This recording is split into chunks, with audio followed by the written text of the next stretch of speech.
Yeah, let's go. You know us, we know you. From soul food to Whole Foods, from Crenshaw to Nobu. It's old school do's and don't do's in the spot. I wrote the recipe down, wrist deep in the pot. Yeah, puff it and pass it. Chill, Pinot Grigio in the glass. Cheese and crackers, pair up is classic. Learn from the masters, you just gotta listen. The room too hot, then move from out the kitchen.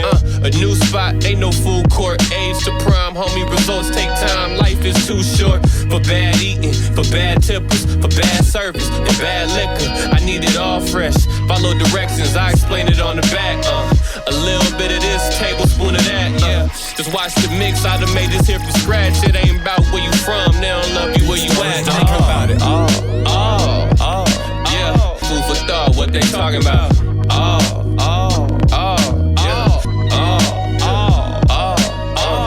K&E, that's the boss. What you talking about? Yeah, Lamert Park, eating good. What we talking about? Yeah, a lot to talk about. You are listening to, watching, vibing out to Food for Thought with Karen and Ernest. I'm the Ernest. She's the Karen. And that hasn't changed. And for those of you guys who are watching us on the YouTube, no, your boy doesn't need glasses, because I know I've given all of you guys the blues about your eyesight and your phones being on, being able to see from space. No, I'm getting behind the scenes footage so you guys will be able to see my POV as I talk to the people. But Food for Thought with Karen and Ernest. K. Lou, how you been? I've been good. How about you? Man, any better be a crime, and I ain't trying to get arrested. So, we gonna jump into this because this is what we do. Let's go. Did you say is we? Oh, okay.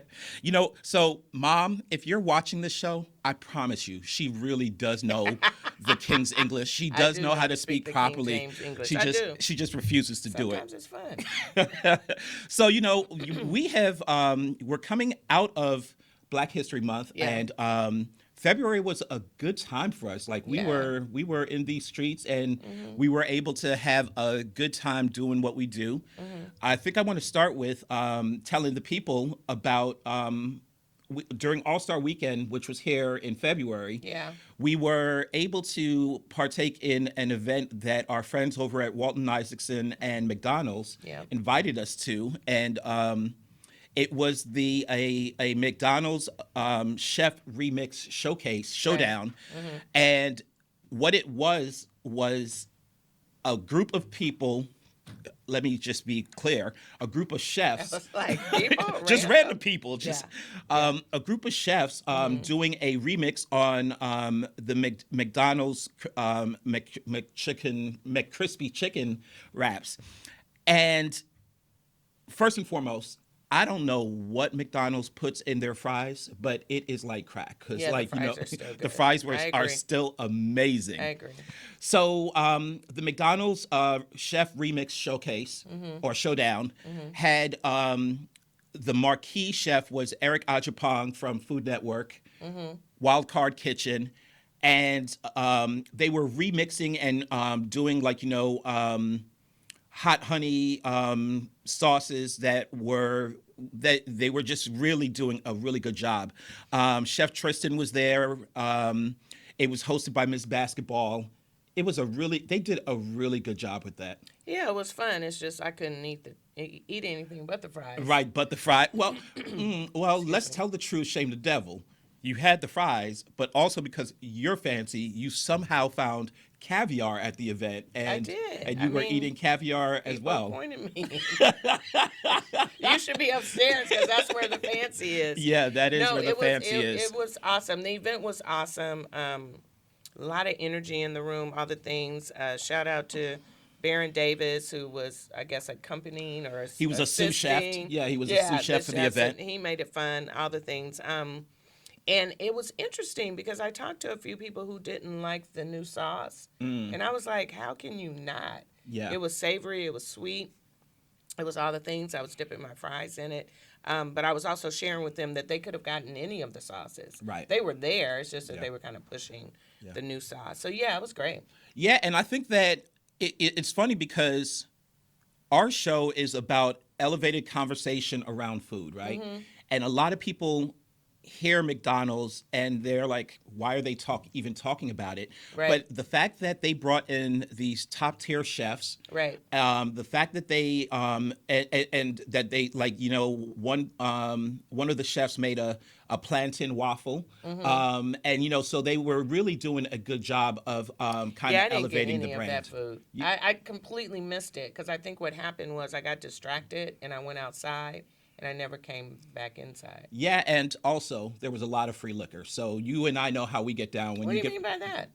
You and I know how we get down. When they give us some liquor, we gonna drink. I mean, so that is what that is. Yeah. So, you know, definitely have to give them a shout out. And then, you know, coming out of Black History Month, the LA Times did a list of some restaurants Black-owned restaurants that should be supported during Black History Month. And to be honest, they should be supported all throughout the year. Yeah, absolutely. But a lot of the friends of the show and a lot of the restaurants that we've been to were on that list. Let's start with the 1010 Wine Girls. And I say the 1010 Wine Girls because they are sisters that run the wine bar 1010 Wine and Events. There was on that list, friend of the show, Joyce, was actually highlighted as one of the restaurants that you should definitely make sure to check out and support. Shout out to LA team, yeah, LA staff. LA Times. Bill Addison, maybe he had something to do with it. Knock on wood, right? Yes. And Bill, we're still coming for you. We need to have you on the show. Absolutely. So Somerville was on that list. Excellent. Doolin's, which was on that list. Okay. I think they're I was talking to someone yesterday. I think they're a legacy restaurant. Well, I can say who it is. It was Leslie from 1010, and we were saying that we should go back to the list to see what restaurants have been grandfathered in on that list. Yeah. There's supposedly an elevated category. Yeah, and you know, and look, I wasn't familiar, so that's why I'm we'll sharing. give Doolin's their props as a legacy restaurant. Yeah. Because I was at the UNCF dinner a couple of weeks ago, and he was one of the people that was supported or was being honored there as well. So, you know, we'll give him his Big props deal. for what it is. Absolutely. So Somerville, Maryland's, Doolin's, Harold and Bell's. So there were a plethora of restaurants that were being showcased during Black History Month. And now that even though Black History Month is done, you should definitely go and still check that out. And then For sure. last on the list, are you a pie girl? No. You already know that. I do know that, but it depends what's in the pie. Like, I don't like cherry. I feel like, so I'm the crust girl. okay. So if it's a sweet pie outside of lemon meringue, I like lemon meringue. So Okay. if it's sweet pie like apple or cherry, just give me the crust. Same with a cobbler. Just give me the crust, a little peach juice. I'm good. I don't need to eat the peaches. Oh. That could be over there or whatever. So you don't even want the cobbler. You just want But if you talk to me about a savory pie, then I might be down for it. I mean, Right. I don't eat chicken, but I'll do a turkey pot pie. Anything that's fresh, you know what I mean? The vegetables are fresh and all the things. I would do a veggie pie, you know? Yeah, so well, the reason I ask is because KCRW does their annual Pie Fest on Pie Day, which is 3.14 or March 14th. Okay. And they are about to have their next installment of Pie Fest. And Roy Choi is going to be one of the celebrity judges from Koji fame. And so are we going? Is that what you're trying to break sure, to me? let's do it. Okay, let's see if I can find a and pie we'll that I like. see if they have any savory pies. Okay, So cool. that's going to be coming up. So, you know, I'm really excited about our guest this evening. I am too. You know, it is. I'm licking my lip. I'm sure people are like, "Why is Karen's mouth moving when she's not talking?" 'Cause I'm thinking about the meal we had. Yeah, we had an amazing time, right? Yes. Yes, please, and thank Awesome you. sauce. Well, you are looking at you are listening to, watching, vibing out to Food for Thought with Karen and Ernest. When we come forward, more savory sounds from the culinary world. You're listening to Food for Thought with Karen and Ernest.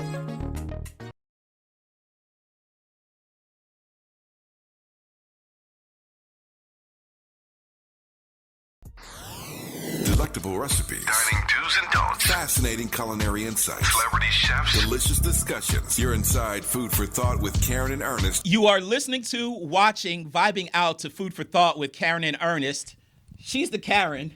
I'm the Ernest, and I'm really excited about our am guest too. on the show today. So, to kind of give a backstory before we tell everybody in TV and YouTube land and on the IG who our guest is, the backstory is we Karen and I often go out and eat. And during Dine LA, which we have spoken to our listeners about before, Dine LA is where some of the top restaurants in Los Angeles have a prefix menu, and it's like, depending on the caliber of the restaurant, it's a sliding scale in terms of the cost. But she and I found a restaurant and that we wanted to go to, and when I tell you that I was beyond happy with that selection, and we went and we spoke with Chef and we said, we don't know much, but we know that we want to have you on our show. We know that this food is good. We know that, And quite frankly, it was a steal. $65 per person and all that food. I just wanted to mention it here. Very generous. Thank you. We will jump into all of that. I told Chef that we're probably going to talk about that during our restaurant review. Absolutely. So our guest this evening is the executive chef. It's Chef Michele Galifi, and he is of Bianca's Sicilian Trattoria, which is in the Arts District here in Los Angeles. And Chef, thank you for being here. Thank you. Yeah. Thank you for having me. No, Thank you. no. It's fun. Thank you for. So, Karen and I get a lot of joy out of eating out. Who doesn't? And I think I told you that the way the show came about is we were at a restaurant, and Karen, my version of the story is it would be great for us to be able to talk to other people the same way we talk to each other about food. Karen's version of the story is I was over here being like Jonathan, the Black Jonathan Gold, the food critic, and because I was speaking in such flowery prose, and the food has this and the food has that. Your restaurant is absolutely one of the reasons that we do what we do, to be able to find these hidden gems, and to there are times where we want to keep things to ourselves, but we can't gatekeep. We want to make sure that we share you with the world. Yeah. So, Chef, I want to start with a question that I had, and then we'll jump into your backstory and how you got started cooking. Is there a Bianca that exists, or what is the importance of the Bianca in the name of the restaurant? So Bianca, it's the name of my first daughter. Oh, okay. Yeah, so that name came about just because, to me, it's the same reason why I put Bianca to my first daughter. You know, it's a sense of purity. I always remember, by naming Bianca, to me, reminds me a flower rose, a white flower. So, it just reminds me that kind of clean aesthetically, but really pleasing. Beautiful perfume, but it's like a rose is always, a rose. It's like a diamond, A diamond's forever. To me, like a white rose is forever. Right. So to me, it made sense to put Bianca as, kind of I would say a staple, a statement, which I'm making at the restaurant. Love that so much. I love that. Well, so, Chef, the one thing that stands out in your interviews and stands out in the name of the restaurant is the Sicilian. You talk about authentic Sicilian food. You talk about that all the time. So tell us a little bit about your backstory in terms of how you got started cooking. And I'm assuming that the Sicilian is part of your story. So I grew up in Sicily. Oh, okay. So it's kind of a long story, but I was born in the States, and then my family had a restaurant in Sierra Madre in Pasadena. Okay. And after a couple of years that I was born, we moved back in Sicily. Oh, okay. So I grew up essentially in Sicily. Got it. All the way when I was 20, and I decided to come back here. But we're coming back and forth, so on. Okay. But anyway, so my dad had a restaurant, my parents had a restaurant in Sicily, so I grew up cooking. And at home, it's absolutely normal, in Sicily at least, to cook all the time. So for me, cooking has always been part of my life, a little kid, you see your mom cooking, you always, you're like kind of like interested. So what are you doing? How you do it? So I always like asked my mom, oh, why you do this? Why you do that? And what for? I never had really like that sense of interest in cooking as like, oh, that's my passion. I actually like technology. I like to, electrical engineer. That's what I went to school for it, and I got a degree in electrical engineering. I didn't want it to do anything. I didn't want anything to do with cooking, because to me was like, why cooking? I do this every day. I see every day. I just don't care. I'm surrounded by good food all the time, so it's not a necessity. It's not a need. So I moved here, and it's kind of I found my path, voluntary or involuntary, but I found myself cooking, and it's kind of like I was good at it, and I noticed that a lot of people had difficulty or misunderstanding of what some ingredients or some elements I use with what. And I'm like, but this is normal. Like, for example, I'm just saying, like, oh yeah, of course you put bread and olive oil or bread and butter, Of course you need to put salt and pepper on everything, But people will be like confused, not putting salt and pepper on eggs, and I'm like, are you kidding me? Like where's like why would I have to put it myself? Why? It's like I could not understand that concept. So that's but I grew up in Sicily. Okay. But Yes. what I appreciate, and I'm sure you have drawn comparisons at this point, is that you are, by trade, you're an engineer, but technically as a chef, you guys do a lot of engineering in terms of the food that you build, right? Absolutely. And that's something that actually did help me a lot, because I understood things that sometimes you might have to explain to others, just not because stupidity or whatever. It's just like it's just a matter of like learning, like you said, in different trades. So like I understood like the heat of the fire, the difference of the temperatures, and why you burn something when you have a too cold compared to too hot, and things like that, like moisture content, and how to extrapolate, and how to like all those kind of things. Like I didn't learn. I learned out of school, but nothing to do with cooking. I just applied them to the cooking part, which was really really helpful. I will say this: even doing cooking is a science. Cooking is an art. There is a method to the madness. It's not just a matter of people going in the kitchen and being like, oh, I can cook. No, like you guys are artists, and as Karen said, as an engineer. My question for you is this: what was that transition from I'm going to be an engineer, I don't want to cook, to finding yourself cooking and finding that being part of your passion? I think so. When I moved here, the whole idea was going to school, get my transcript and start working as an engineer and get a job as an engineer. I realized it was not so easy.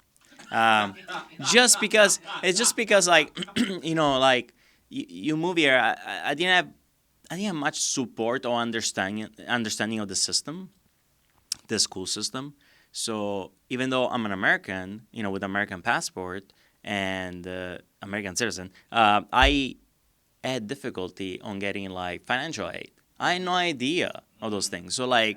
So how do I get financial aid? How do I get like rates of people that lives in California? You need to live in California for 2 years. So you need to have a residency. I didn't have a residency. So what I ended up going to PCC, community college. I needed to learn English much better and much faster, because I just needed to communicate with people as good as I could, because my Italian language was really good. My vocabulary, my extension of vocabulary was great. So like coming here and feeling like I can't communicate, it was really hard, really, really hard. So going to school for English, going to school to try to, do some engineering and some electrical classes, it took a lot of time, a lot of money. And I was caught up kind of on the fact of like, okay, I need to work in order to pay the school. But if I work, I can't really go to school. So what do I do, So it's really difficult finding that, that fine line. So I was finding myself working like 50 to 60 hours a week, but going to school like early mornings, full time. After 2 years like that, I was like, you know what? It's just like, it's really frustrating, because I don't know where I'm going with school. you know, because I was still like trying to get transferred to Cal Poly Pomona for engineering, and I'm like, yeah, but I already did all of this. Why am I doing this again, you know? Right. So it was difficult until like I found a job as you know, I was making pizza in one of the restaurants. It was a traditional pizza place in Pasadena. I opened up. Again, it came so natural to me. So they're like, "Oh, we'll give you 60 hours." You know, I'm like, "Sure." I mean, I don't mind working. I don't mind. It's fine. And then somebody else opened, another restaurant. They're like, "Oh no, we want to give you a head position here." I'm like, "Okay, sure." I guess I found myself like, I guess my career-wise, like on cooking, find myself always like a higher position. So I found myself as like, maybe that's what I gotta do, So I dropped school, and I was like, okay, so I guess I have to focus just on cooking. And I found myself like getting higher position, a bigger position, higher position, bigger position, and I got to this, I guess. You said that you got into this by doing pizza, which is, I'm assuming, a traditional Italian food.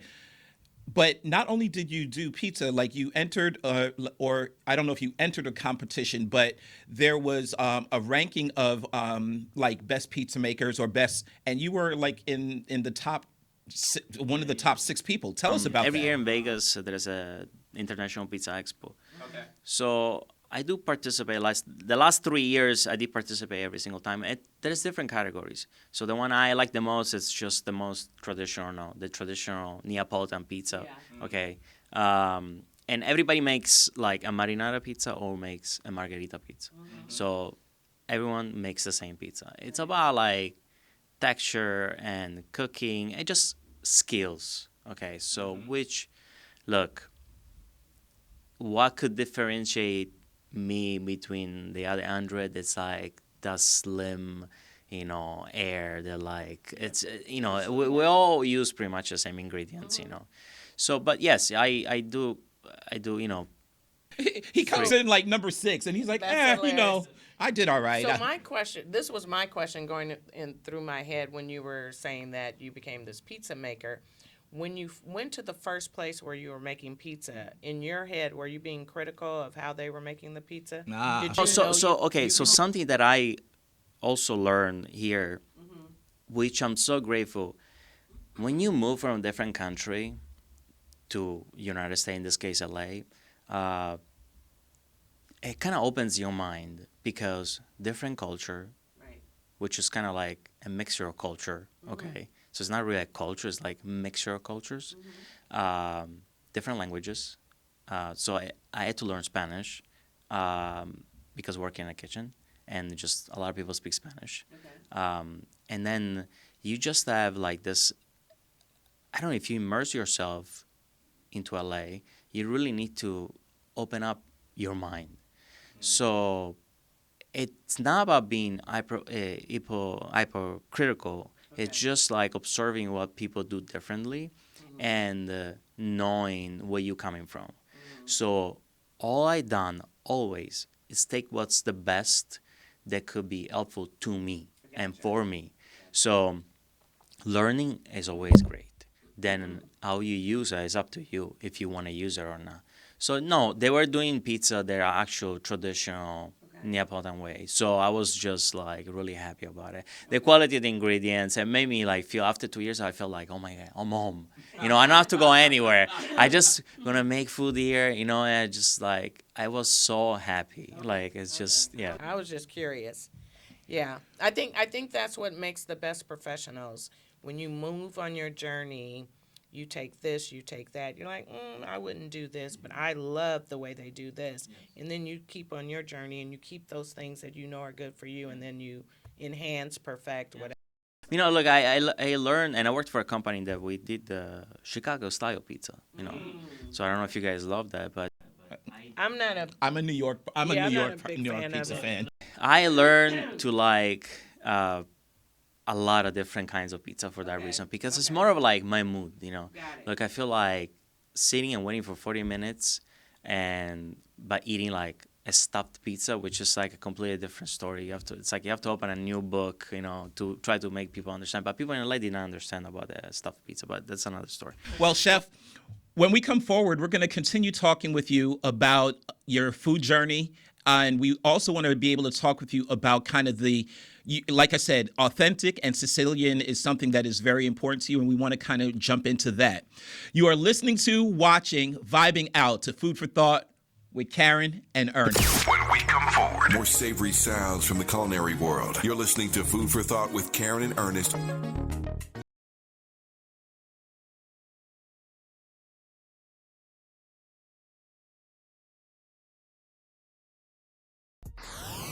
Delectable recipes, dining do's and don'ts, fascinating culinary insights, celebrity chefs, delicious discussions. You're inside Food for Thought with Karen and Ernest. You are listening to, watching, vibing out to Food for Thought with Karen and Ernest. She's the Karen, I'm the Ernest. And our guest this evening is, and I keep saying this evening because I'm so used to being That is funny. Saturday evening. I was just like, oh, maybe he's going to play. Our guest this afternoon, or today, more importantly. I could say today. Today. Our guest today is Chef Michele Galifi. And am I pronouncing this correctly? It's Galifi. Galifi, sorry. Well, I think you were doing it right first. the first time. Yeah. I'm overthinking it, but I want to get Italian all up in it. So, your restaurant is Bianca's Sicilian Trattoria. It is in the Arts District in LA. And before we were coming forward, Karen said that she wanted to kind of get some information about Sicilian cooking. But before we do that, let's start with you letting people know where they can find you. Instagram, website, any of that information. So the Instagram account, it's Bianca_Sicilian Trattoria.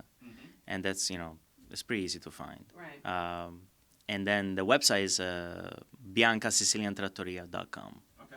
Those are the two. Yeah, so I was saying when we met you, you made it a point to share with us that you didn't think there were too many restaurants, if any, in the Los Angeles area that are doing food the way you're doing food. Very clear, very true Sicilian. Yeah. And so I wanted you to share about that. So I've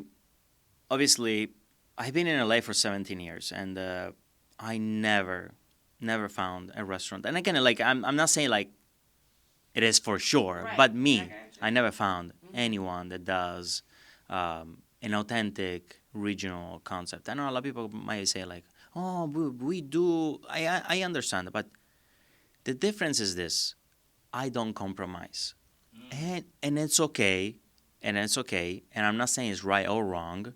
I say me. I don't compromise.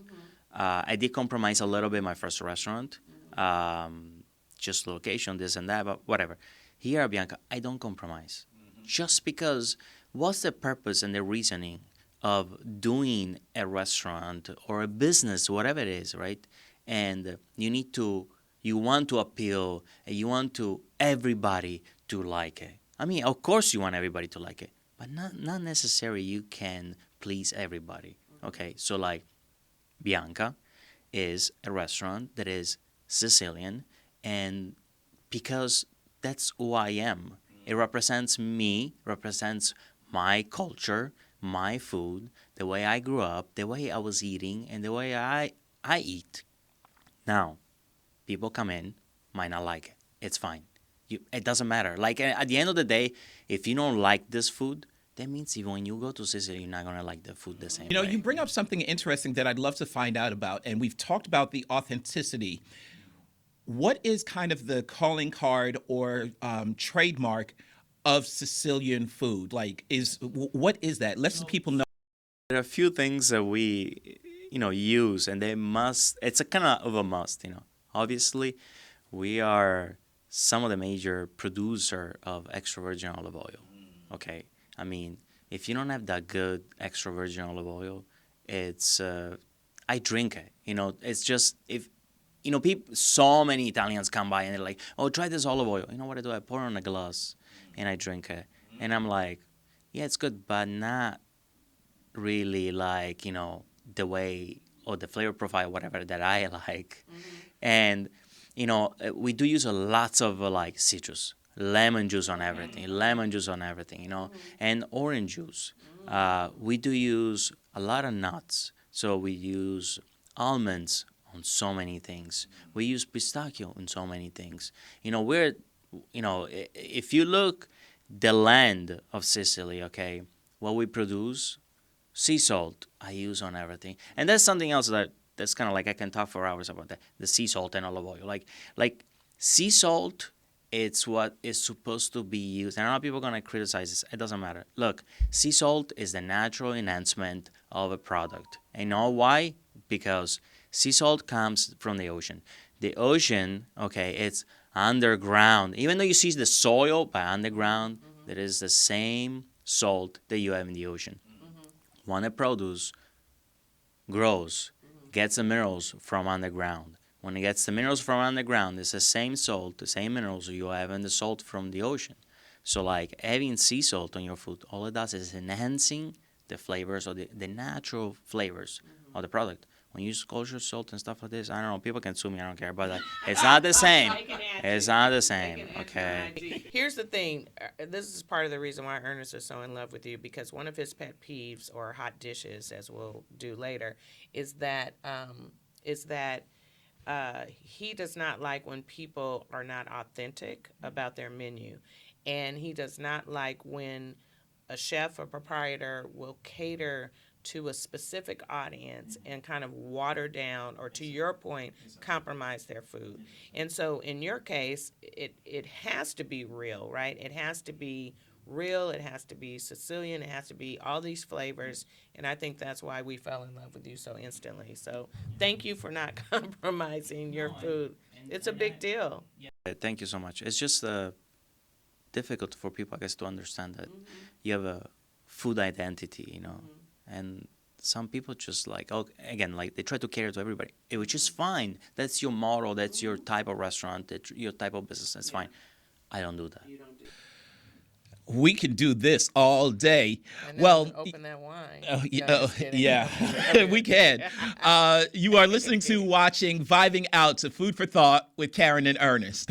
When we come forward, more savory sounds from the culinary world. You're listening to Food for Thought with Karen and Ernest.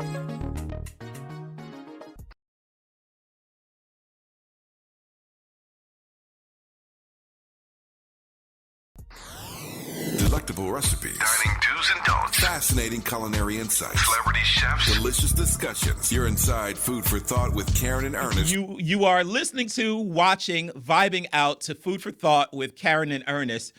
Our guest this evening is Chef Michele Galifi. Galifi. I switched it to the A. Yeah, you're it's good. Galifi. Yeah, you're good. So, Chef told you last segment where you could find him, and I'm going to tell people where they can find us.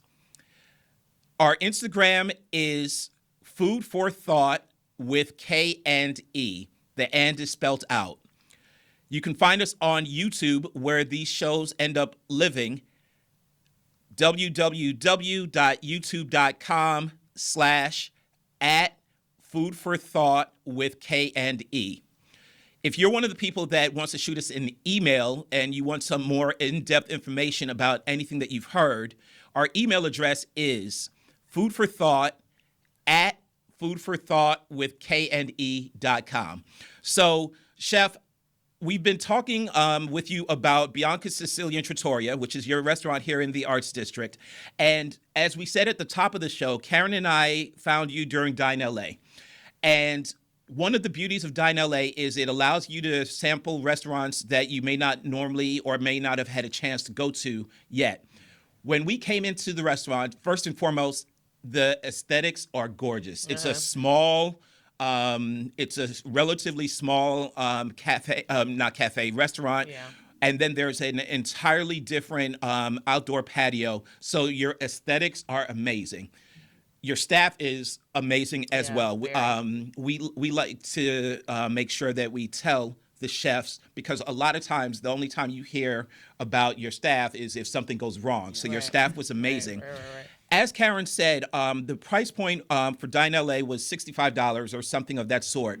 And we started with calamari, which, we didn't start with calamari, but we had ordered calamari off. I was like, that wasn't part of Dine LA. off the menu. But one of the things that from the jump that we really enjoyed was your grilled octopus. Like, it was a grilled octopus salad. It was, to use your point about the Sicilian, it was well seasoned with lemon juice.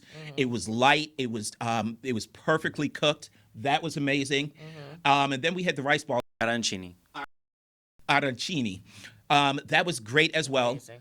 And to go, even though the calamari wasn't on the menu, the first thing that Karen said is, "Do you notice that there's no marinara sauce? Like there's nothing to kind of mask the flavors. There's something just that we were able to have." Then since there were two of us, we ordered the ribeye, which was, as she likes to say, "Mwah, chef's kiss."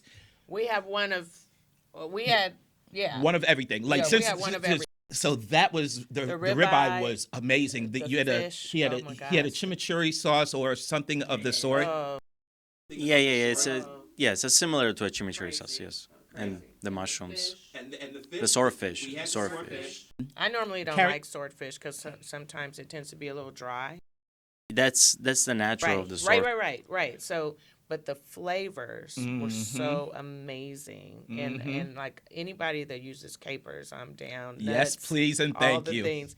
I think the standout for us, and not to say that it was way better than anything else, because we were just so happy. We could have just rolled on the floor and curled up in the corner. But the pastas, the one, what's the one? Because you're better at names. Well, we have chef here. The one with the olive and pesto and the nuts, because you had One is that tomato sauce, which is, I mean, yeah. One is with a tomato. was good, but Yes, the other one, the aglio olio. Yeah, the aglio olio. Yes, that one is like mafalda, which, it's been really difficult to have people understand, and that's why it just drives me nuts because I really believed and thought that it was gonna be a little bit easier here in the art district, so people would be like, they know they'd be about more they know open. about food, I would think that Yeah, too.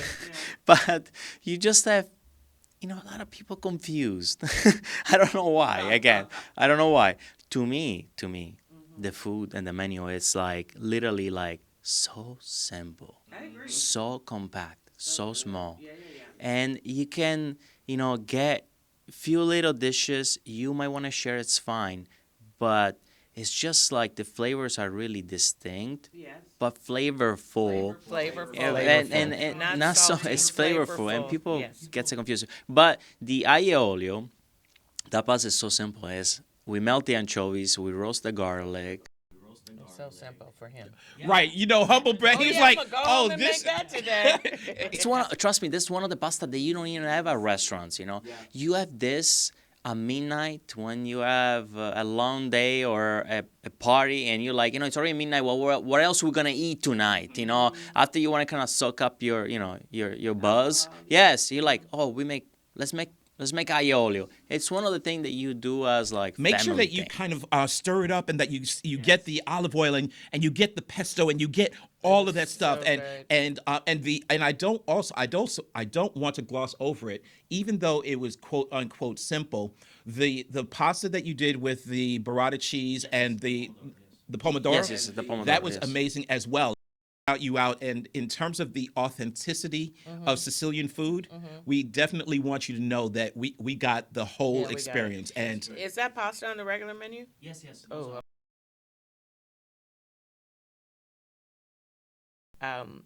I was sitting at an angle where I could see you, and you just kept peeking out, and I was like, I wonder if he's gonna come over or whatever. And we requested that you come over, and I shared that night that I love when proprietors or executive chefs walk the floor. I think it's one of the best things that restaurants could do from a personal touch, because then I get to know you better. If the food's already good, I'm already in love, and then I want to come more because I like you. So I love that you came over. But one of the things that you said that I thought was comical was you were like, yeah, I kind of have to, I'm not quoting you, but you're like, I kind of have to gauge the audience, test the waters, because some people don't want you coming over. Maybe they're on a date, or maybe they're really into this conversation, or maybe they just don't understand the art of dining, and that's kind of part of it. And I think because my understanding, and I hope I'm correct in this, that Sicilians are very family oriented, that I would think it's when I come to your restaurant, I should feel like Absolutely. family. So there's also a misconception, I feel in LA that you're a guest. It's my house. I'm welcome you, but be respectful as well. Okay, so like, and like I said this at the beginning, like, okay, if you don't like the food, I understand. It's fine. So that's what I have to gauge, and I have to test. I go out. Look, this is the restaurant that I've been on the floor the least. I'm literally sometimes afraid because people look around and they are confused about the food, and it drives me nuts because I really thought it was going to be much easier. And also, this is the first restaurant that I work with that has a closed kitchen. So the kitchen is in the back. You don't see it. I don't see the floor, so it drives me nuts too because I don't get to see people eating and people's, body movement, reactions. So I'm interacting way less than all the other restaurants I ever, that I had and, I worked at. So I like to go on the floor. I wish people would be a little bit more at ease and actually take it in a little bit more and be like, you know what, I'm here, even though it's different, even though I'm not throwing all the food at once on the table and we're all like this weird feast that people thinks it is. No, we course things out. Right. You come in for dinner, dine. And that's what we Just dine. That's what we try to tell our audience. Like, I'm just going to blast him because I can. I used to be married, and my husband was very, let's get to the food. He didn't understand, like, it's a time to woosah. It's a time shoulders down. We should be connecting. We should be engaging. And then we can eat and enjoy the meal together. I don't think he understood, and that doesn't make him a bad guy. But I think that's why we have the show, to educate people. We talk about when you go to other places outside of the States, like, you will be waiting for your food because they want to give you a chance to engage and talk and enjoy one another. It's not a rush, I got to get someplace. Right. And so that is part of our education as well. And that's why we get so excited. It's not just about eating the food. It's about enjoying each other. It's about catching up. It's about comparing notes. Well, what did you think about the pasta? Well, and it's not a hurry up, and that's part of what's wrong with our culture. Everything is immediate. Everything's fast. Hurry up. I got to get to the next place. I got to get to the next spot. And that's not what dining is. So I appreciate you not compromising your culture to share with us, because it was excellent. Absolutely. And you will see me again and again. And again. And one more again. You are listening to, watching, vibing out to Food for Thought with Karen and Ernest. When we come forward, more savory sounds from the culinary world. You're listening to Food for Thought with Karen and Ernest.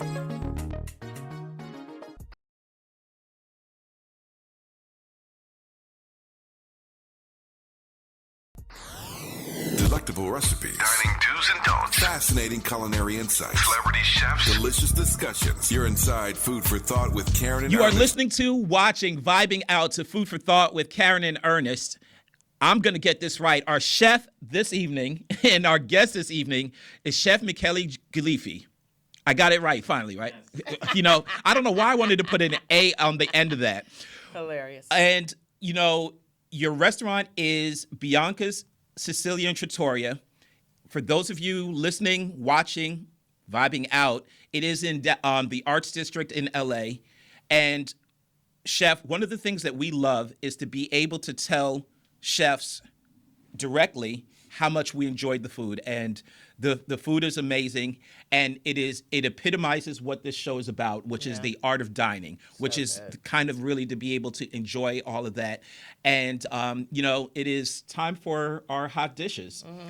Now, our hot dishes are our sometimes unpopular opinions, but we said what we said. Chef told you where you could find him. We told you where you can find us. You can add us if you want to. Kayla, you want to go first? Chef, do you want to go first? I can go first. I'll go first.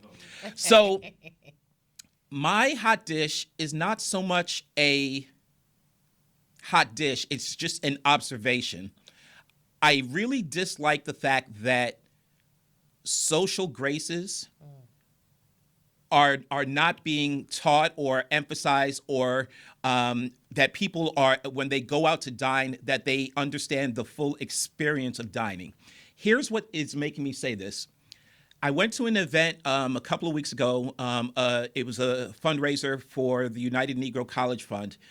And as I was sitting at the table, there were a group of people that probably just because these social graces aren't being emphasized, they didn't know how to navigate the food. They didn't know that you in terms of the silverware, you're going from the outside in. They didn't know that there was a whole conversation about which water is ours and which glass of wine is ours. And, so people aren't being taught or shown, hey, this is how fine dining is how you show up in these rooms. And it's not a knock for those people not knowing. I just hate the fact that as a society, we're not really emphasizing that. And I was like, are you okay if I tell you? And they were like, yeah. I was like, so your wine is going to be to the right. In terms of the forks and your knives, you start with the outside in for the salad. Your dessert, fork or spoon is going to be at the top. And I took that opportunity to educate them, but I just dislike the fact that social graces, as it applies to dining, are not really kind of being emphasized. And I think it's a lost art. I agree.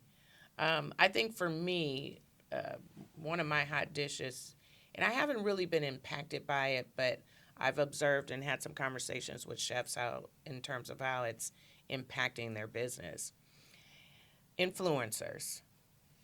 If you're going to come to the restaurant to photograph the food and talk about it, then do just that. Photograph the food, put it in a great light, talk about it, explain it to your respective audiences. Fish. Respect the people around you and respect the staff and the chef and the proprietor. Stop coming into places because they're so beautiful and taking pictures of yourself. I don't want to ruin your business. I say get down how you need to get down. But there are parks, there are beaches, there are empty spaces, there are places you could rent, there are places you could set up in your own homes or your friends' homes or your family's homes. Stop coming into restaurants, taking up space to get your Instagrammable moment and not respect the business in which you are supposed to be patronizing. Please just stop it. It is so horrible and so horrific, and it ties into Ernest's hot dish or observation, which was, let's start getting more social grace. Food is a unifier. It is a place where we build community or we build community around it, and we want everyone to be part of the community. But again, you need to have some social grace. Amen. So something that ties to all of this is, I guess, a similar point. I've seen it many times at the restaurant that people get, per se, tagliatelle with shrimps, and somebody else is getting a steak or swordfish. And everybody's getting their dish. And it's totally fine if you like to share. Ask for a share plate.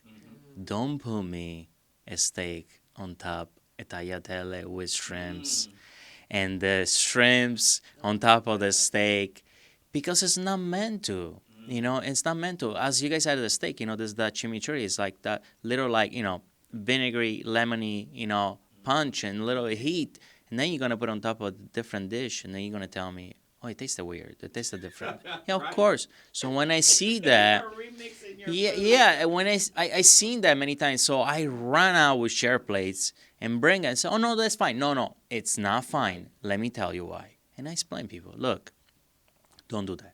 We have share plates. We have a service for a reason. Eat as we're supposed to eat. Eat the right dish on the right plate. Don't mix and match, because it's just why you rushing this? Why are you doing this? I think it's just a cultural. I don't know. It's just a culturally here. It's just like you were mentioning. It's just rush. I have to go somewhere. I have to do. Just dine. Relax. And it's fine if someone, for some odd reason, might skip something. You just can ask. That's why you have staff. He says, can I have this? Could I have this?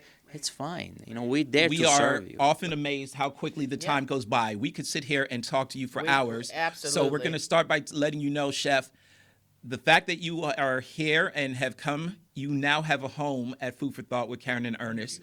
We want to have you back as often as we can. So because this conversation is what food is, or our show's about. Yeah. It's about enjoying food. It's about talking about food. It's about the passions. It's about kind of all of those things. The only thing that's missing is a bottle of wine. Well, we have 1010 wines on display, but Chef, you are more than welcome to be back here, please. and I'm glad that we were able to work it out. And I'll see you soon. I don't know about whether he'll be with me or not. But, Yeah, I mean, look, it's I'm okay. in these streets You're in these streets, and I know you how to be moving. detour myself. Yeah, and no, who knows? It might even be a date. You might want to take someone out there. I don't know. They have to earn the right to have access to Chef. I'm just saying, everybody doesn't get that. Bye.